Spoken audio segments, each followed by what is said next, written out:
हज़रत अमीरुल मोमिनीन की गाड़ी आ गई है और हम इंशाअल्लाह ताला अब हुज़ूर की इक़्तिदा में नमाज़ ईद अदा करेंगे और तमाम MTA के नाज़रीन से दरख्वास्त करते हैं कि इस ईद के खुतबे को गौर से सुनिए और फिर इंशाअल्लाह दोबारा हाज़िर होंगे हम। अस्सलामु अलैकुम व रहमतुल्लाहि व बरकातुहू।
Allahu Akbar, Allahu Akbar, Allahu Akbar, Allahu Akbar, Allahu Akbar, Allahu Akbar, Allahu Akbar, Allahu Akbar.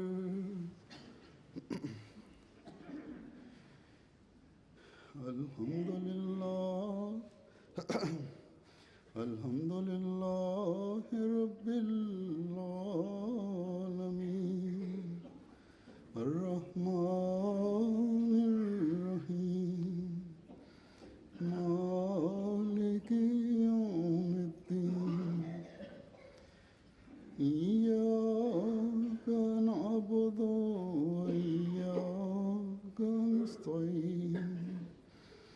اهدنا الصراط المستقيم صراط الذين أنعمت عليهم غير المغضوب عليهم ولا الضالين.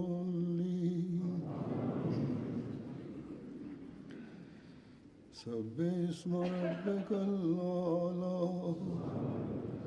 الذي خلق فسوى والذي قدر فهدى والذي أخرج المرعى فجعله غثاء أحوى.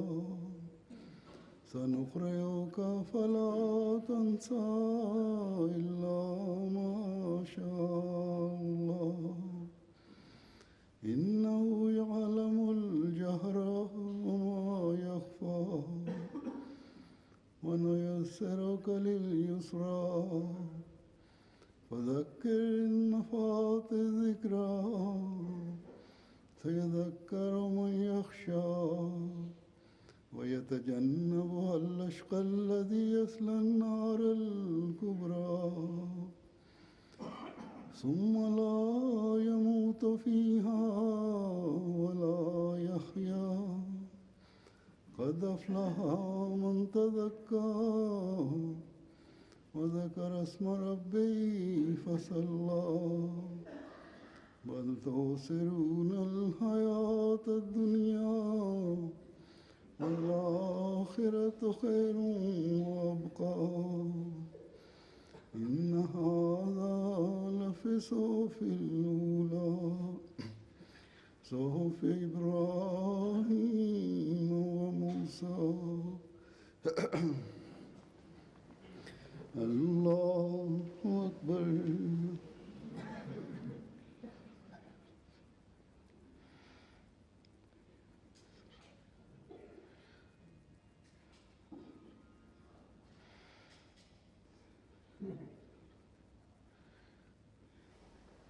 سمع الله لمن حمده.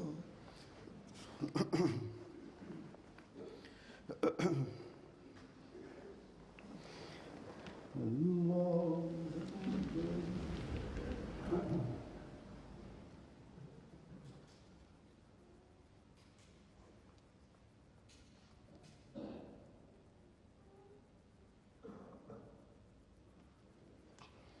الله أكبر.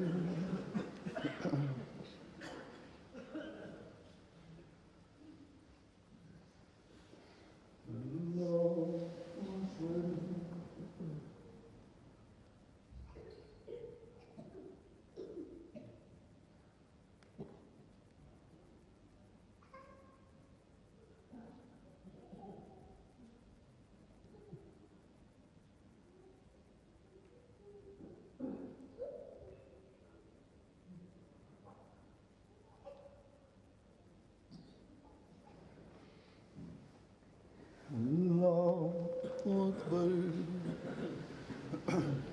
الله أكبر. الله أكبر. الله أكبر. الله أكبر.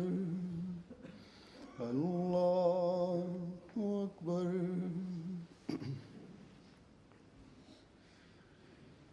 الحمد لله رب العالمين الرحمن الرحيم مالك يوم الدين إياك نعبد وإياك نستعين اهدنا الصراط المستقيم صراط الذين أنعمت عليهم غير المغضوب عليهم ولا الضالين.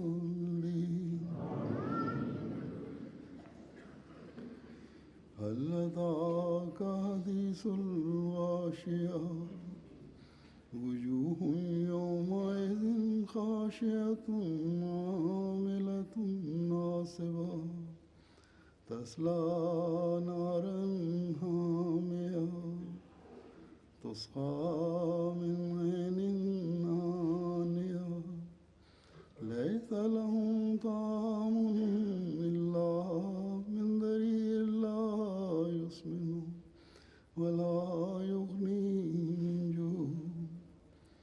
وجوه يومئذ ناعمة لسعيها راضية في جنة عالية لا تسمع فيها لاغية فيها عين جارية فيها سرر مرفوعة وأكواب موضوعة ونمارق مصفوفة وزرابي مبثوثة. أفلا ينظرون إلى الإبل كيف خلقت وإلى السماء كيف رفعت وإلى الجبال كيف نصبت وإلى الأرض كيف سطحت فذكر إنما أنت مذكر لست عليهم بمسيطر إلا من تولى وكفر ويعذبه الله العذاب الأكبر إن إلينا إيابهم ثم إن علينا حسابهم الله أكبر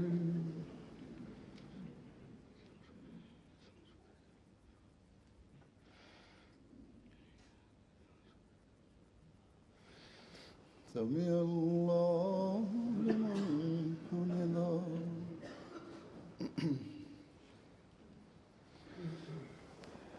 الله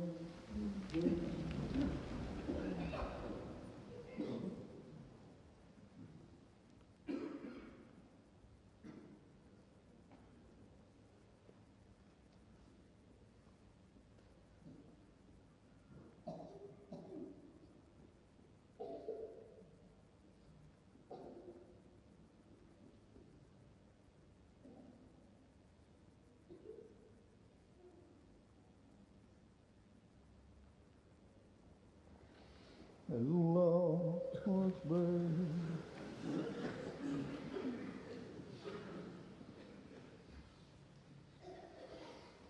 الله أكبر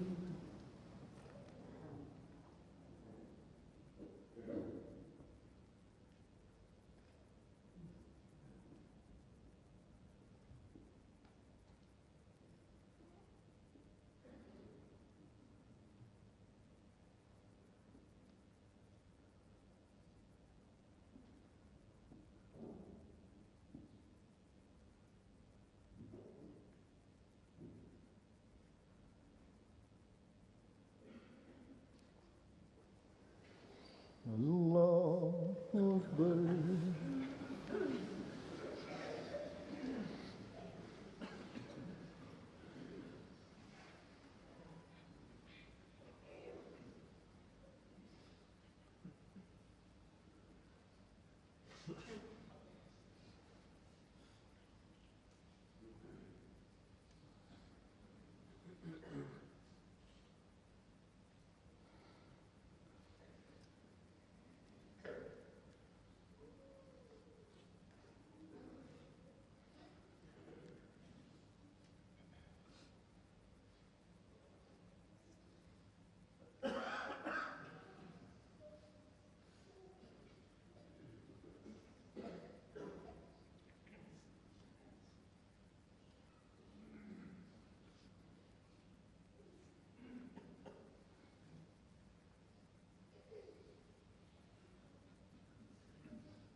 السلام عليكم ورحمة الله السلام عليكم ورحمة الله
أشهد أن لا إله إلا الله وحده لا شريك له وأشهد أن محمدا عبده ورسوله أما بعد فأعوذ بالله من الشيطان الرجيم بسم الله الرحمن الرحيم الحمد لله رب العالمين الرحمن الرحيم مالك يوم الدين إياك نعبد وإياك نستعين اهدنا الصراط المستقيم صراط الذين أنعمت عليهم غير المغضوب عليهم ولا الضالين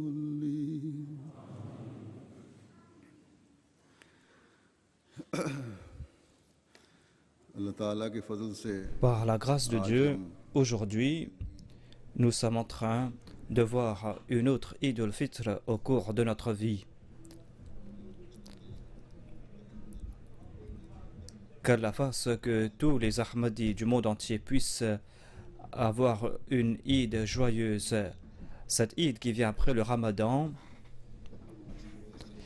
il y a nombre de personnes qui m'ont écrit au cours du Ramadan et qui m'ont dit que au tout début du Ramadan, ils m'écrivent pour dire que le Ramadan est en train sera là, prier pour que nous puissions profiter pleinement des bénédictions de ce mois du Ramadan.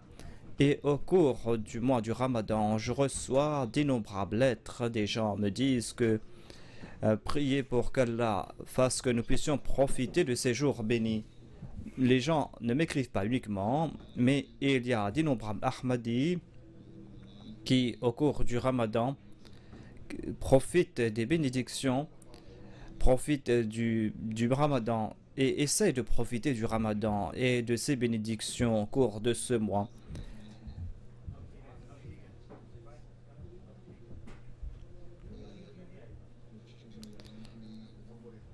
Et ainsi, grâce à ces efforts, ces personnes arrivent à se rapprocher de Dieu, ces personnes se transforment pour le mieux.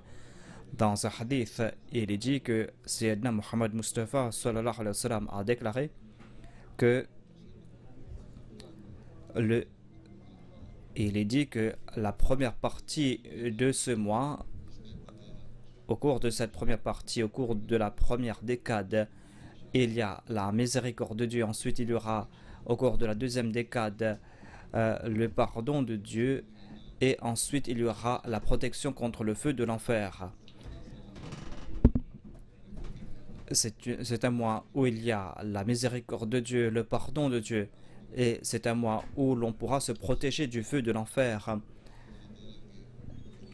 Et certainement, il n'y aura pas d'autre mois grâce auquel l'on pourra attirer les grâces et les faveurs divines. Au cours de ce mois, Allah nous a créé ces moyens.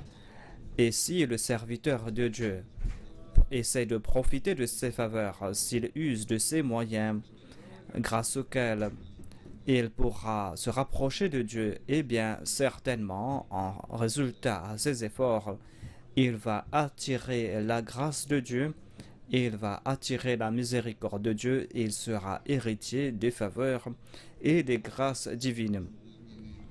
On a utilisé trois termes ici, ou trois phrases utilisées dans ce hadith. Si l'on médite davantage à ce sujet, eh bien l'on pourra ainsi attirer l'amour de Dieu. On pourra voir comment Dieu éprouve de l'amour à l'égard de ses serviteurs, et grâce à cela, le croyant va embellir sa vie. Il a dit tout d'abord qu'il y a la rahma de Dieu au cours de cette première décade, au cours de ces 10 premiers jours. Cela veut dire éprouver une grande compassion à l'égard d'un autre, éprouver une grande mansuétude à l'égard des autres, essayer d'accorder davantage aux autres, pardonner les erreurs d'un autre. Ensuite, il y aura le pardon de Dieu.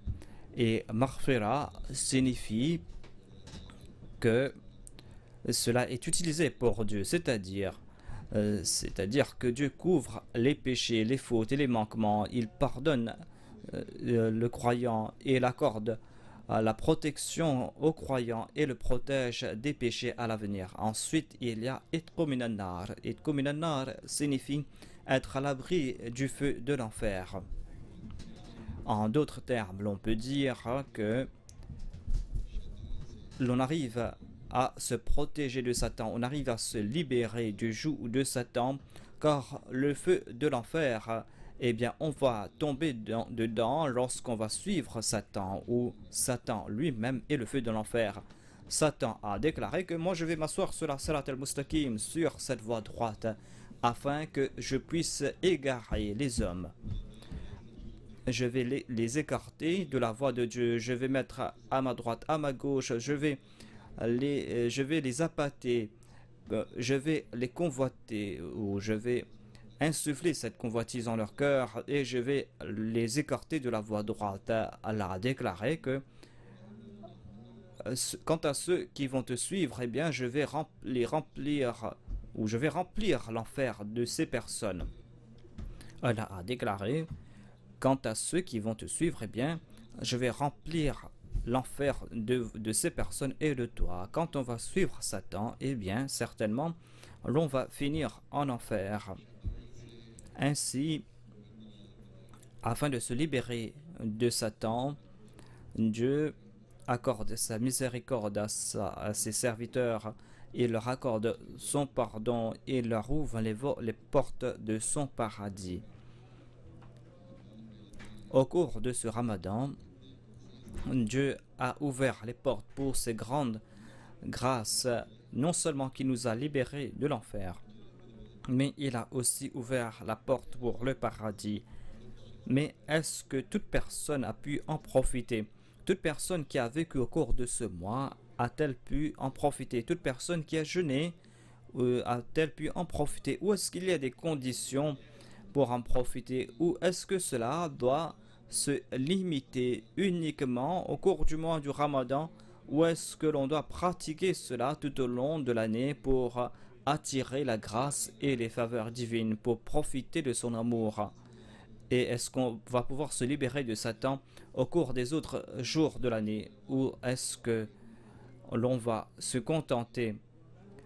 Ou est-ce qu'on va faire en sorte que ces actions qu'on a accomplies au cours du Ramadan, ces vertus, ces bonnes œuvres, cela fasse partie intégrante de notre vie? Le Coran nous fait comprendre que c'est grâce à cette continuité dans des bonnes œuvres que l'on pourra se rapprocher de Dieu. Et cela va se faire lorsque il y aura cette relation à deux sens entre le croyant et Dieu. Il y a ces récits concernant le Ramadan et il y a ces versets dans lesquels Dieu a déclaré que certes, vous devez croire en moi, c'est-à-dire si vous désirez profiter de mes grâces, eh bien croyez en moi et écoutez-moi. Il ne suffit pas de suivre les commandements de Dieu uniquement au cours d'un mois.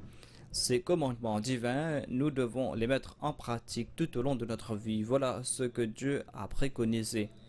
Lorsque l'on va mettre en pratique les commandements de Dieu, quel en sera le résultat? Eh bien, Allah déclare que ces personnes seront guidées. Dieu, dans le Saint-Coran, nous a enseigné cette prière pour que l'on soit guidé sur le droit chemin. Cette direction, si on a pu en profiter temporairement, eh bien cela ne nous sera qu'un avantage. Cela nous sera d'un avantage lorsqu'on va se maintenir sur cette voie avec constance.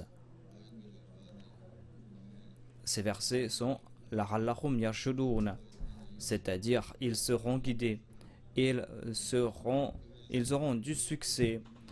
Ils seront guidés, ils auront du succès parce qu'ils ont fait des efforts pour essayer de se libérer des griffes de Satan et parce qu'ils ont essayé de profiter de la proximité de Dieu. Et Dieu va les mettre ou va les placer sur ces voies qui vont les mener vers le succès. Ce seront des moyens pour se rapprocher de Dieu.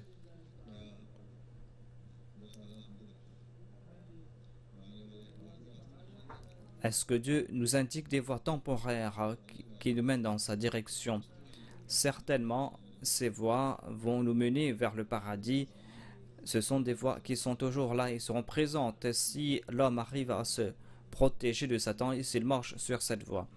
S'il parcourt cette voie, certainement, il va attirer la grâce de Dieu et chacune de ses actions va le faire comprendre que Dieu est en train de me regarder.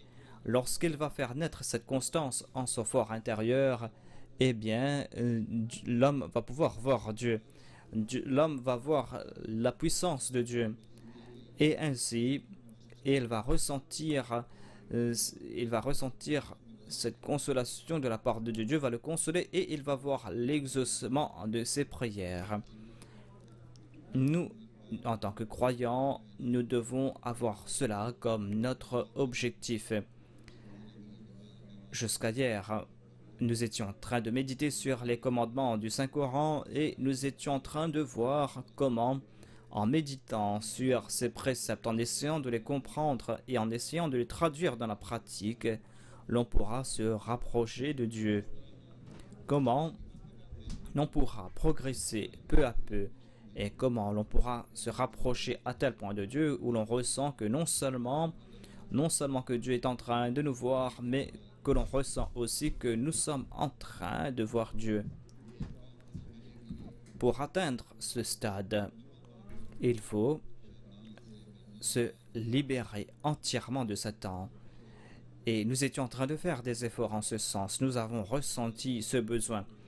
Et nous avons fait en sorte que nous puissions suivre tous les préceptes de Dieu, aussi petits soient-ils. Et nous avons essayé de repousser Satan. Et nous avons essayé d'attirer la grâce de Dieu. Et pour attirer la grâce de Dieu, nous avons usé de toutes nos facultés. Nous avons usé de toutes nos aptitudes afin que nous puissions célébrer la Eid véritable. Car c'est en se libérant de Satan, c'est en se plaçant devant Dieu, c'est en se plaçant devant le seuil de Dieu que l'on pourra célébrer une Eid véritable. Qu'Allah fasse que nous puissions, ou la plupart d'entre nous, aient pu célébrer cette Eid en respectant cette condition que nous puissions attirer l'amour de Dieu. Car sans respecter ces conditions, sans cela, on ne pourra pas se libérer entièrement des griffes de Satan. Sans respecter ces conditions, l'on ne pourra pas établir cette relation avec Dieu, Dieu qui désire que nous ayons cette relation avec lui. Ainsi, au cours de ces sermons du Ramadan, j'ai évoqué les préceptes de Dieu, les commandements de Dieu, quelques-uns de ces commandements, et ce sont autant de moyens pour pouvoir se libérer des griffes de Satan et pour marcher sur cette voie qui nous mène vers la foi. Et ce sont là quelques moyens, quelques méthodes, et en adoptant cela, l'homme pourra se libérer de Satan et pourra célébrer la Eid véritable. Ainsi, pour célébrer cette Eid véritable, il est important d'avoir une foi parfaite en Dieu. Il est important de faire naître en soi les attributs de Dieu, des attributs qui vont engendrer cette foi parfaite. Et c'est là que nous allons profiter véritablement de la Eid. Comme je l'ai dit hier, et pour cela, il est important qu'on ait devant soi le Saint-Coran. On est devant soi le Saint-Coran tout au long de l'année. Et il ne suffit pas de se dire croyant par la bouche. Il faut prouver cela aussi par ses actions. Et le Saint-Coran nous guide à ce sujet. Le Saint-Coran déclare que ce n'est pas une voie facile des fois. Vous serez éprouvé. Et c'est au cours de cette période d'épreuve que Satan va dire que quand le croyant va s'affaiblir, je vais lui sauter dessus pour le maîtriser. Au cours du Ramadan, Dieu accorde sa grâce aux croyants et il a attaché Satan. Et l'homme, en accomplissant de bonnes œuvres, en jeûnant, au cours de ces 29 ou 30 jours, en vivant sous le plaisir de Dieu, il arrive à se libérer des chaînes de Satan. Et il a eu du succès jusqu'à un certain point. Mais après le Ramadan, si après le Ramadan passe par des épreuves, et si l'on n'arrive pas à se maintenir fermement sur sa foi, et si l'on retourne de nouveau vers les plaisirs de ce bas monde, si on faiblit d'un seul point, eh bien Satan va nous sauter dessus et de nouveau il va nous maîtriser. Et si le croyant vit dans l'aisance, mais qu'il soit en aisance ou qu'il soit en difficulté, s'il se tourne toujours vers Dieu et qu'il protège sa foi, eh bien, il va profiter de l'amour de Dieu. Dieu a déclaré que vous devez croire en moi. Vous devez croire en moi. Et voilà la norme de la foi. Voilà cette norme. Et Dieu désire que, quelle que soit la situation, on ne doit jamais l'abandonner. Quelle que soit la situation, on ne doit jamais oublier Dieu. Car sans cela,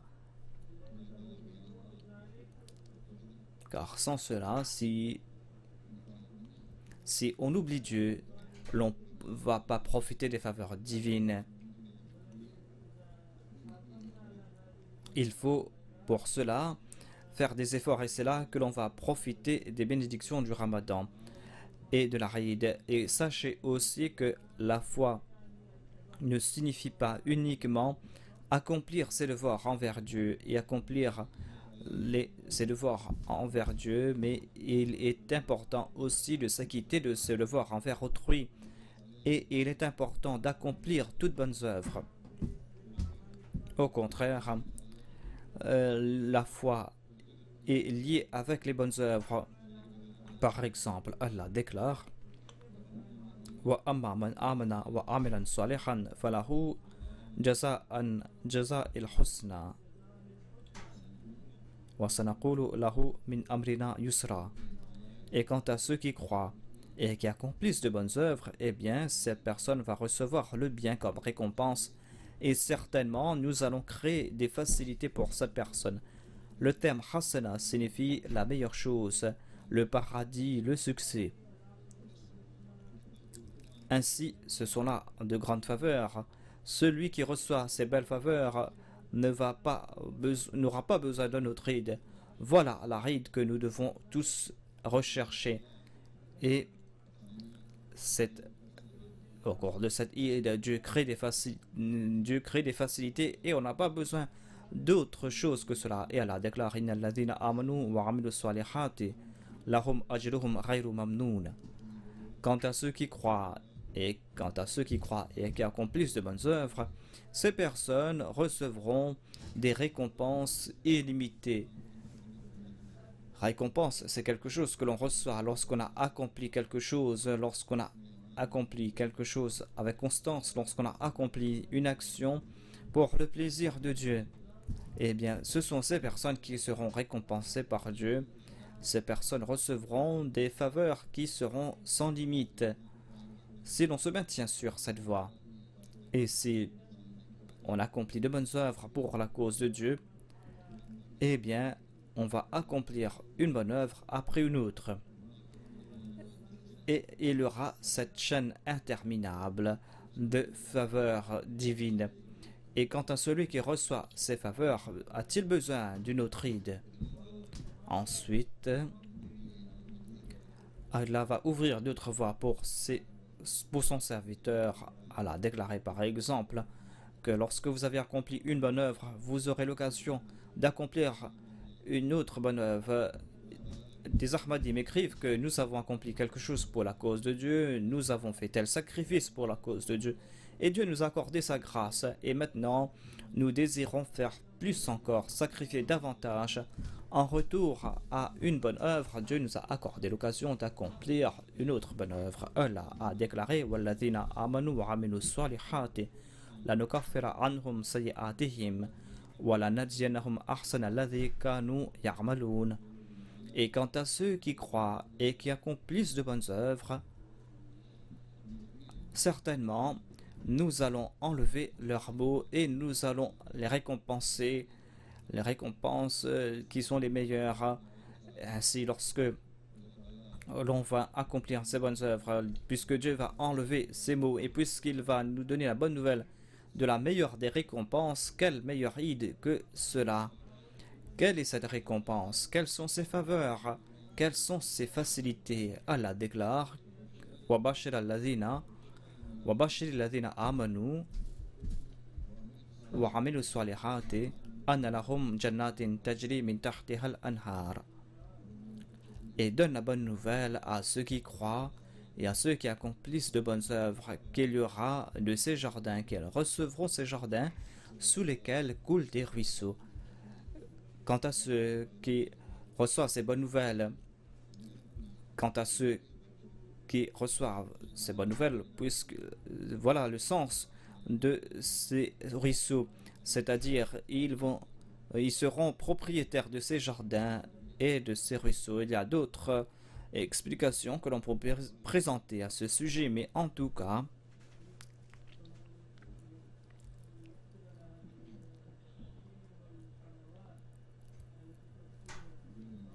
quant à ceux qui croient et quant à ceux qui suivent les préceptes de Dieu, ils n'ont pas besoin d'autres bonnes nouvelles.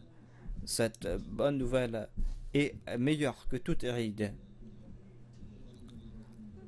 Cette bonne nouvelle est la plus grande des rides, c'est-à-dire la bonne nouvelle du paradis. Et on doit toujours chercher cette ride. On doit toujours s'efforcer en ce sens. On va recevoir cette bonne nouvelle et c'est là que l'on pourra se libérer des griffes de Satan. Et c'est là aussi que l'on va recevoir des bonnes nouvelles.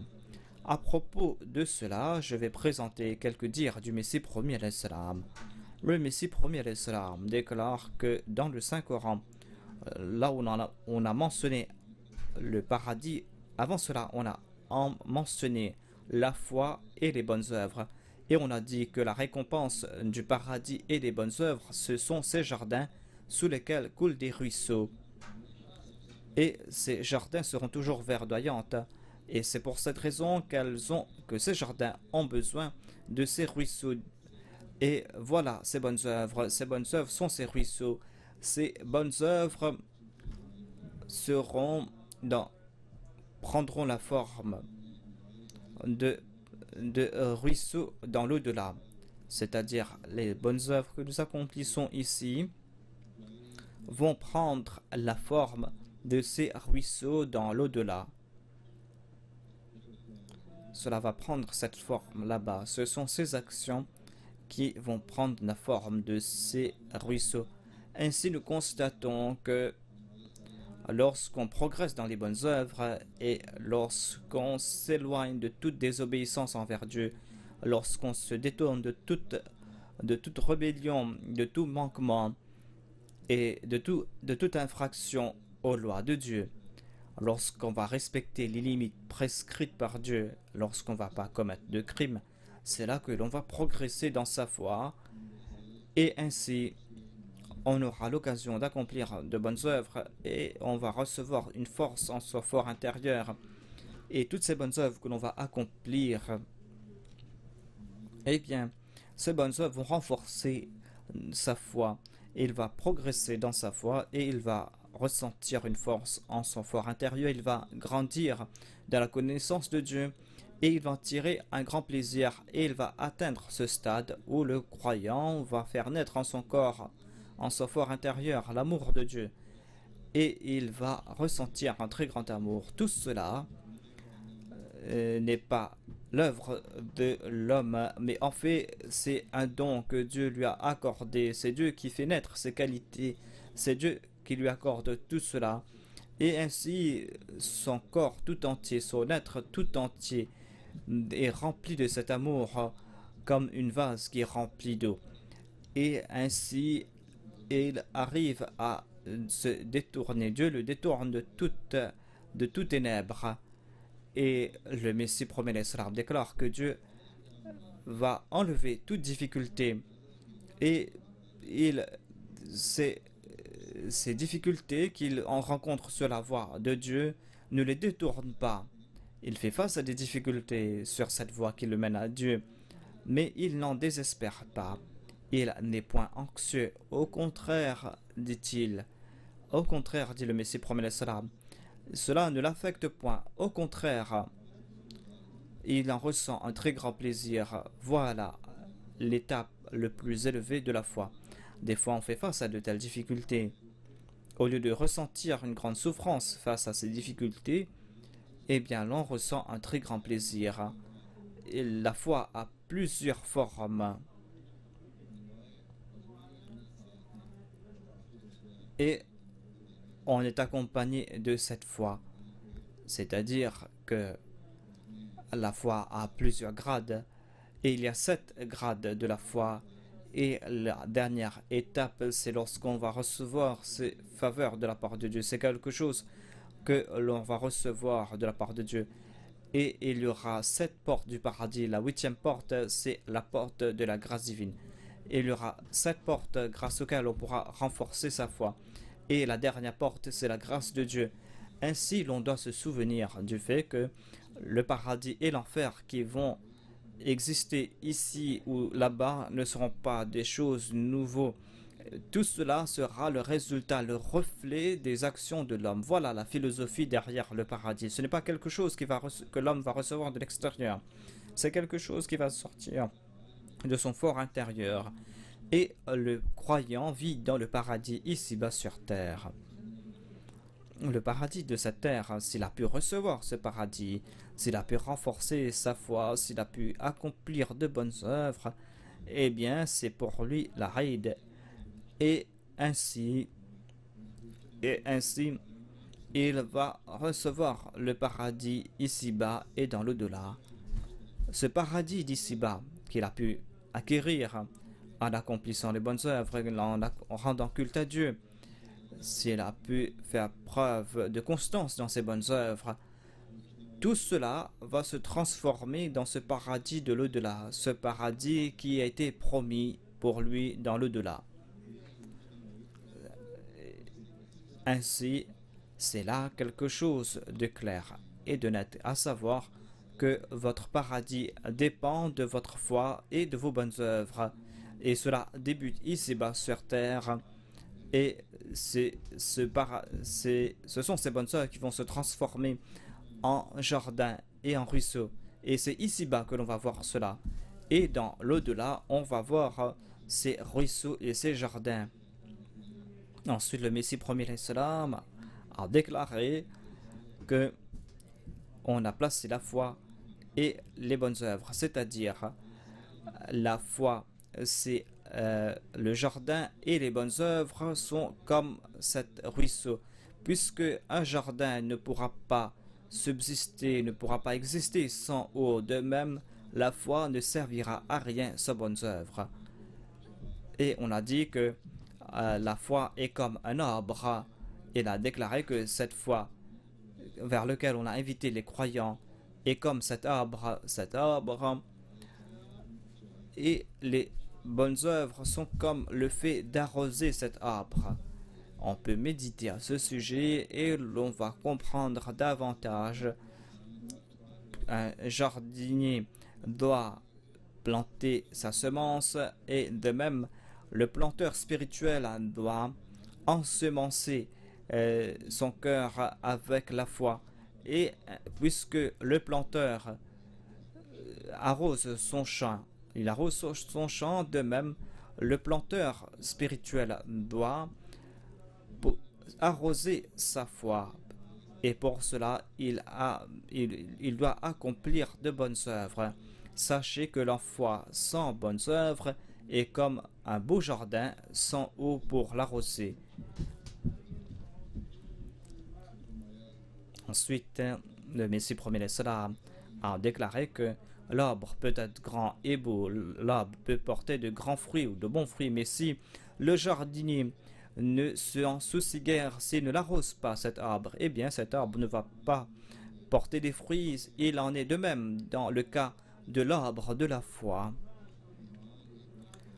La foi est à l'instar de cet arbre et ce sont les bonnes œuvres qui vont spirituellement arroser cet arbre. Ces bonnes œuvres vont se transformer en ruisseaux qui vont l'arroser. Et tout planteur, il doit ensemencer sa terre, doit l'arroser, mais doit faire des efforts pour ses récoltes de même afin de profiter de ces fruits spirituels. On doit certainement faire des efforts. Ce sont ces efforts et on doit accomplir ces efforts avec constance. C'est ainsi que l'on va profiter réellement de la Eid. Quelles sont ces bonnes œuvres? À ce sujet, le Messie premier salam a déclaré dans le Saint-Coran, Allah a déclaré qu'on doit accomplir de bonnes œuvres lorsqu'on possède la foi. Et les bonnes œuvres sont ces actions qui ne sont pas accompagnées des actions corrompues. Sachez que le voleur va toujours vous poursuivre lorsque vous allez accomplir des bonnes œuvres. Ces voleurs sont l'ostentation. Par exemple, si on accomplit une action par ostentation, il y a par exemple l'orgueil, c'est-à-dire il accomplit une bonne œuvre et il en est fier, il s'enorgueillit. Tout d'abord, il accomplit cela par ostentation et lorsqu'il accomplit une bonne œuvre, eh bien, il en ressent un très grand plaisir. Il dit que voilà, j'ai accompli une grande chose. Et ensuite, il y aura cet égocentrisme et il va désirer que les gens le louent. Et ensuite, lorsqu'il va accomplir ses actions, eh bien, toutes ces choses vont anéantir ces bonnes œuvres. Les bonnes œuvres sont ces actions qui sont exemptes d'orgueil, de toute forme de corruption où l'on ne laisse pas les droits des autres. Voilà les bonnes œuvres. On pourra se protéger dans l'au-delà grâce à ces bonnes œuvres. S'il y a une personne qui accomplit des bonnes œuvres ici, eh bien la maison tout entière sera protégée. Sachez que tant que vous n'avez pas accompli des bonnes œuvres, eh bien la foi ne vous servira à rien. La foi ne servira à rien. Il ne suffit pas de dire que je suis Ahmadi. Cela ne servira à rien tant que cela n'est pas accompli de bonnes œuvres. Ainsi, vous devez protéger vos bonnes œuvres. Voilà la Eid que nous devons accomplir. Nous devons célébrer cette Eid. Et nous devons être toujours à la recherche de cette Eid. Voilà l'Eid véritable qui va repousser Satan. Voilà la Eid que nous allons devoir célébrer. Voilà la Eid véritable grâce auquel on pourra avoir le plaisir de Dieu. Nous devons faire des efforts en ce sens. Ainsi, aujourd'hui, nous devons faire la promesse que nous allons renforcer notre foi, que nous allons accomplir ces actions pour la cause de Dieu, afin que nous puissions nous libérer de Satan, et que nous soyons parmi ceux qui ont pu se libérer, afin que nous puissions nous libérer des griffes de Satan, afin que nous puissions célébrer cette Eid véritable.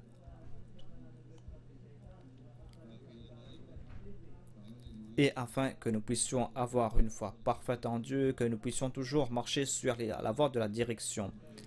Qu'Allah nous ouvre les portes de sa grâce et que ces portes soient toujours ouvertes pour nous, que nous puissions traverser par ces portes, afin que nous puissions attirer sa miséricorde et sa grâce, et que nous puissions toujours renforcer notre foi, et que nous puissions toujours nous libérer des griffes de Satan, afin que nous puissions tous les jours célébrer la Eid, qu'Allah nous en accorde la possibilité. Avant de prier, je vais vous souhaiter à vous tous la Eid Mubarak. Hier, je l'ai dit et je prie encore une fois qu'Allah fasse que cette Eid apporte des bénédictions, que cette Eid soit emplie de bénédictions pour tout Ahmadi, pour toute Jamaat. Priez pour tous les Ahmadis. Je pense que dans la plupart des cas, ils ont déjà célébré la Eid hier, mais on ne sait pas comment est-ce qu'ils ont célébré la Eid, mais qu'Allah fasse que cette Eid soit bénie pour toutes ces personnes. car dans certains pays, les ulémas n'ont pas pu voir la lune, mais ils ont prouvé par force que la lune est là. Et les Ahmadis ont dû, célébrer la Eid.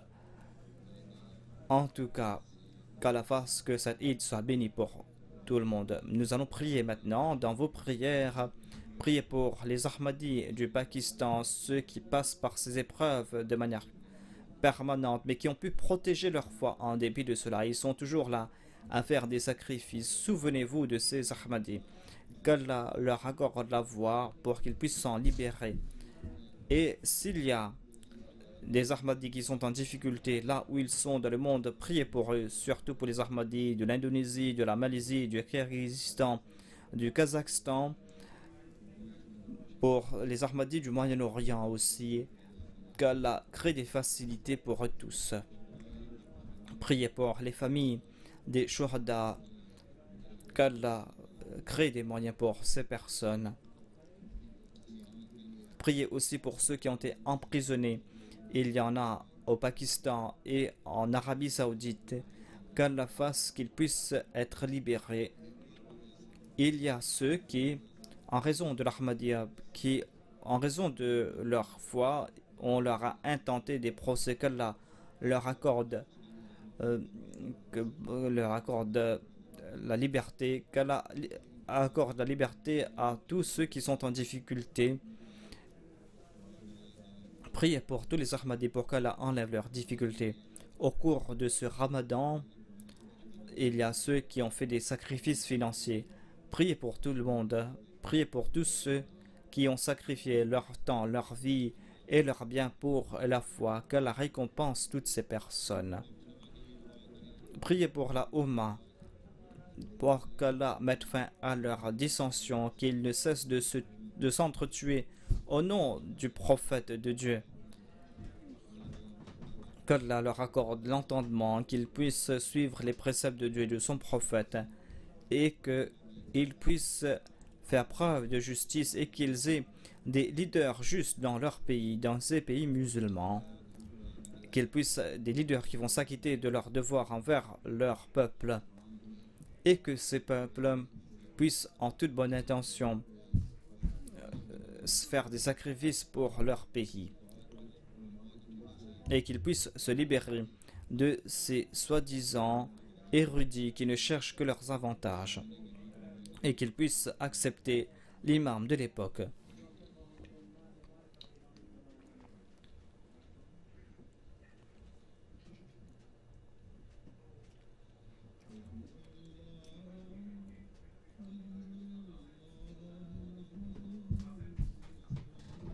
ونستغفره ونؤمن به ونتوكل عليه ونعوذ بالله من شرور أنفسنا ومن سيئات أعمالنا من يهده الله فلا مضل له ومن يضلله فلا هادي له ونشهد أن لا إله إلا الله ونشهد أن محمدا عبده ورسوله عباد الله رحمكم الله إن الله يأمر بالعدل والإحسان وإيتاء ذي القربى وينهى عن الفحشاء والمنكر والبغي يعظكم لعلكم تذكرون اذكروا الله يذكركم وادعوه يستجب لكم ولذكر الله أكبر. दुआ कर लें.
آمین.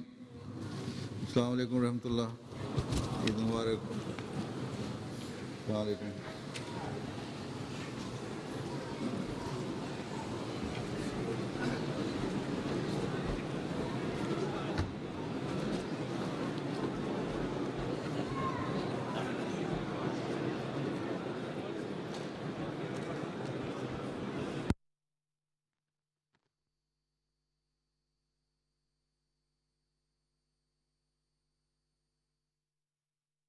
عید مبارک، عید مبارک، مبارک مبارک، عید مبارک، عید مبارک، عید مبارک، عید مبارک، عید مبارک، عید مبارک، عید مبارک، عید مبارک، عید مبارک، عید مبارک، مبارک عید کی خوشیاں جہان احمدیت کو، امام عصر دوراں کو، غلامان خلافت کو. مبارک عید کی خوشیاں جہان احمدیت کو، امام عصر دوراں کو، غلامان خلافت کو. مبارک عید کی خوشیاں جہان احمدیت کو، امام عصر دوراں کو، غلامان خلافت کو. بجے کنگن ہر آنگن میں نگارے زندگی کے، فضا میں زمزم گونجے بہارے زندگی کے. بجے کنگن ہر آنگن میں نگارے زندگی کے، فضا میں زمزم گونجے بہارے زندگی کے. کسی کے لب نہ ترسے بادائے امن و محبت کو، کسی کے لب نہ ترسے بادائے امن و محبت کو. مبارک عید کی خوشیاں جہان احمدیت کو، امام عصر دوراں کو، غلامان خلافت کو.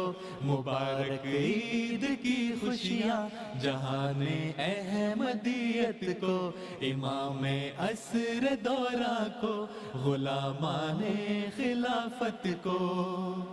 اسیران رہے مولا کیا سا مشکلیں ہوں، شہیدوں کے گھروں میں روز افزوں برکتیں ہوں. اسیران رہے مولا کیا سا مشکلیں ہوں، شہیدوں کے گھروں میں روز افزوں برکتیں ہوں. خدا نازل کرے ہر مضطرب دل پر سکینت کو، خدا نازل کرے ہر مضطرب دل پر سکینت کو.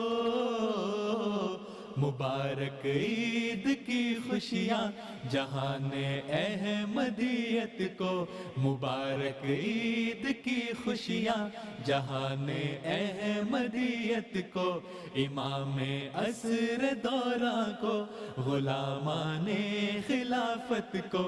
امام عصر دوراں کو، غلامان خلافت کو. سبھی کے جسم و جاں پر بارشیں برسیں سکھوں کی، کبھی بھولے سے بھی آئے نہ رت ان پر دکھوں کی. سبھی کے جسم و جاں پر بارشیں برسیں سکھوں کی، کبھی بھولے سے بھی آئے نہ رت ان پر دکھوں کی، کرم سے اپنے مولا ٹال دے ہر ایک مصیبت کو، کرم سے اپنے مولا ٹال دے ہر ایک مصیبت کو۔ مبارک عید کی خوشیاں جہان احمدیت کو، مبارک عید کی خوشیاں جہان احمدیت کو، امام عصر دورہ کو، غلامان خلافت کو، امام عصر دورہ کو، غلامان خلافت کو۔ مقام عشق سے جاتے ہیں رستے جانب منزل، مگر اس کے لیے لازم ازل سے ہے گداز دل۔ مقام عشق سے جاتے ہیں رستے جانب منزل، مگر اس کے لیے لازم ازل سے ہے گداز دل۔ مناؤ جشن سمجھا ہم نے اس ازلی حقیقت کو، مناؤ جشن سمجھا ہم نے اس ازلی حقیقت کو۔ مبارک عید کی خوشیاں جہان احمدیت کو، امام عصر دورہ کو، غلامان خلافت کو۔ مبارک عید کی خوشیاں جہان احمدیت کو، امام عصر دورہ کو، غلامان خلافت کو۔ خدائے لم یزل کی حمد کے ہم گیت گائیں، صدا اس کی رضا کے رنگ سے تن من سجائیں۔ خدائے لم یزل کی حمد کے ہم گیت گائیں، صدا اس کی رضا کے رنگ سے تن من سجائیں۔ خدائے لم یزل کی حمد کے ہم گیت گائیں، صدا اس کی رضا کے رنگ سے تن من سجائیں۔ کہے قم اور ہم زندہ کریں اپنی عبادت کو، کہے قم اور ہم زندہ کریں اپنی عبادت کو۔ مبارک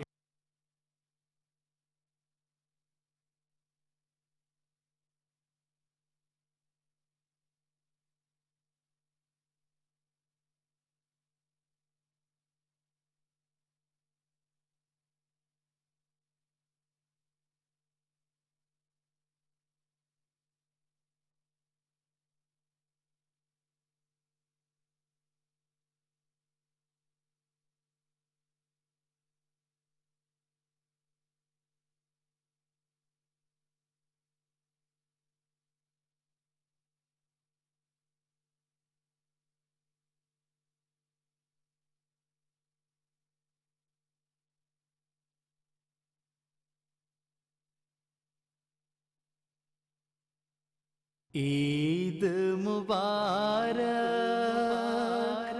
عید مبارک، مبارک مبارک، عید مبارک، عید مبارک، عید مبارک، عید مبارک، عید مبارک، عید مبارک، عید مبارک، عید مبارک، عید مبارک، عید مبارک، مبارک عید کی خوشیاں جہان احمدیت کو، امام عصر دورہ کو، غلامان خلافت کو مبارک عید کی خوشیاں جہان احمدیت کو امام عصر دورہ کو غلامان خلافت کو مبارک عید کی خوشیاں جہان احمدیت کو امام عصر دورہ کو غلامان خلافت کو بجے کنگن ہر آنگن میں نگار زندگی کے فضا میں زمزم گونجے بہار زندگی کے بجے کنگن ہر آنگن میں نگار زندگی کے فضا میں زمزم گونجے بہار زندگی کے کسی کے لب نہ ترسے بادائے امن و محبت کو کسی کے لب نہ ترسے بادائے امن و محبت کو مبارک عید کی خوشیاں جہان احمدیت کو امام عصر دورہ کو غلامان خلافت کو مبارک عید کی خوشیاں جہان احمدیت کو امام عصر دورہ کو غلامان خلافت کو اسیران رہے مولا کیا سا مشکلیں ہوں شہیدوں کے گھروں میں روز افزوں برکتیں ہوں اسیران رہے مولا کیا سا مشکلیں ہوں شہیدوں کے گھروں میں روز افزوں برکتیں ہوں خدا نازل کرے ہر مضطرب دل پر سکینت کو خدا نازل کرے ہر مضطرب دل پر سکینت کو مبارک عید کی خوشیاں جہان احمدیت کو مبارک عید کی خوشیاں جہان احمدیت کو امام عصر دورہ کو غلامان خلافت کو امام عصر دورہ کو غلامان خلافت کو سبھی کے جسم و جاں پر بارشیں برسیں سکھوں کی کبھی بھولے سے بھی آئے نرت ان پر دکھوں کی سبھی کے جسم و جاں پر بارشیں برسیں سکھوں کی کبھی بھولے سے بھی آئے نہ رت ان پر دکھوں کی کرم سے اپنے مولا ٹال دے ہر ایک مصیبت کو کرم سے اپنے مولا ٹال دے ہر ایک مصیبت کو مبارک عید کی خوشیاں جہان احمدیت کو مبارک عید کی خوشیاں جہان احمدیت کو امام عصر دورہ کو غلامان خلافت کو امام عصر دورہ کو غلامان خلافت کو مقام عشق سے جاتے ہیں رستے جانب منزل مگر اس کے لیے لازم ازل سے ہے گداز دل مقام عشق سے جاتے ہیں رستے جانب منزل مگر اس کے لیے لازم ازل سے ہے گداز دل مناؤ جشن سمجھا ہم نے اس ازلی حقیقت کو مناؤ جشن سمجھا ہم نے اس ازلی حقیقت کو مبارک عید کی خوشی عید مبارک عید